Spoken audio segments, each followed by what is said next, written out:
Good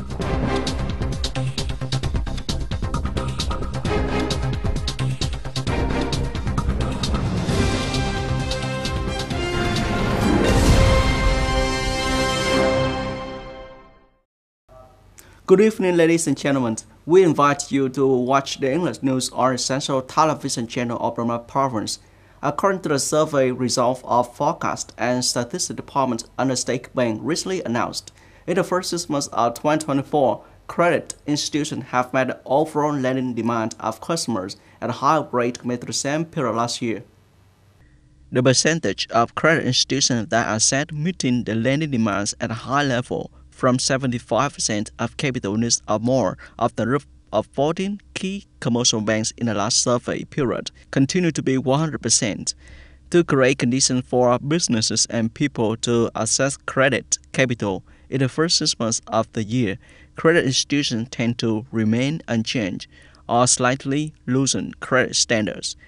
This loosened trend was recorded in areas such as lending for high-tech applications, lending for supporting industries, lending for home purchases, lending for investment in logistics, processing, and manufacturing industries, lending for import-export businesses, lending for tourism investment and business, and the individual customer group. According to the Forecast and Statistics Department, in the past 6 months, credit institutions also reduced the tendencies to tighten credit standards for security investment and business, real estate investment and business, finance and banking business, insurance, and construction fields. In the last 2 quarters of the year, credit institutions believe that the trend of slightly loosening credit standards will continue to proceed in a more positive direction compared to the first months of the year.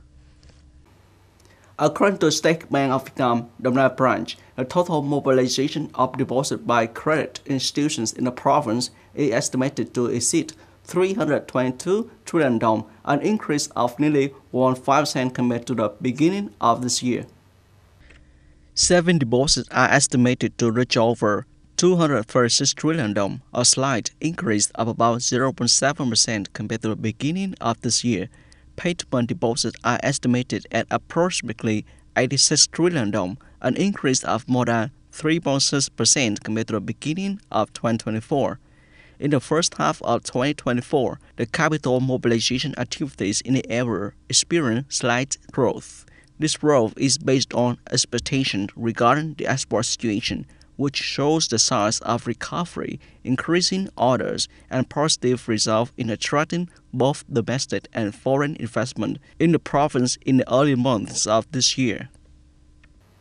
The government has just issued Decree number 52/2024 NDCP regulating non-cash payments, effective from July 1st, 2024, replacing Decree number 101/2012. NDCP has been revised and supplemented. Decree number 52 is an important legal document in the field of non-cash payments, having a wide impact on many related fields, such as organizations and individuals, promoting non-cash payment, facilitating digital transformation of the banking industry and development of payment products and services. Recently, Mr. Vũ Minh Hiếu no longer carries too much cash with him. With the convenience of technology, payment of expenses are all made online. Online payment methods are also quite diverse, such as swiping ATM cards at POS machines, transferring money, scanning QR codes, and etc. This helps people avoid losing money due to dropping their wallets or being pickpocketed.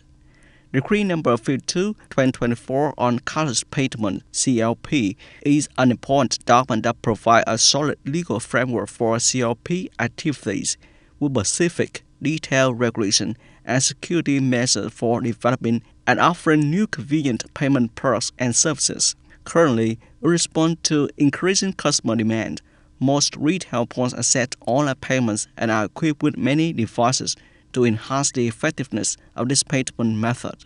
At present, CLP activities across the country have developed strongly, with over 182 million personal payment accounts, corresponding to over 87% of adults having bank accounts. In particular, the number of transactions through mobile and QR code channels has increased rapidly. According to updates from the State Bank of Vietnam, as of the end of Q1 2024, COP activities had increased by 56% in terms of quantity and 31% in terms of value compared to the same period in 2023. Transactions via mobile phones increased by 58% in quantity and 33% in value.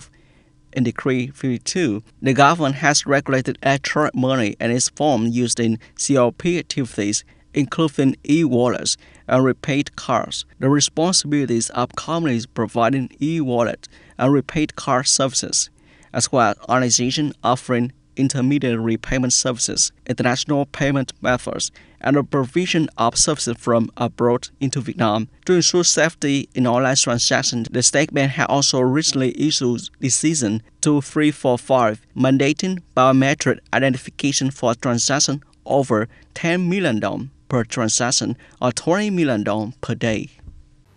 On July 18th, UK Prime Minister Keir Starmer joined a meeting of European Political Community (EPC), an event he sees an opportunity to emphasize the UK's desire to reset its relationship with the European Union (EU). The EPC meeting encompasses over 40 member countries, many of them belonging to the European Union, will take place at Palladium Palace. In a statement before the meeting, Starmer said, "We cannot let past challenges define our future relationship. That's why European security will be at the forefront of UK's defense and foreign policy priorities, and why I am focused on seizing this moment to renew our relationship with Europe." According to Starmer, the EPC will be the starting point for the UK government's new approach to Europe, an approach that will benefit us not only now but also for future generations.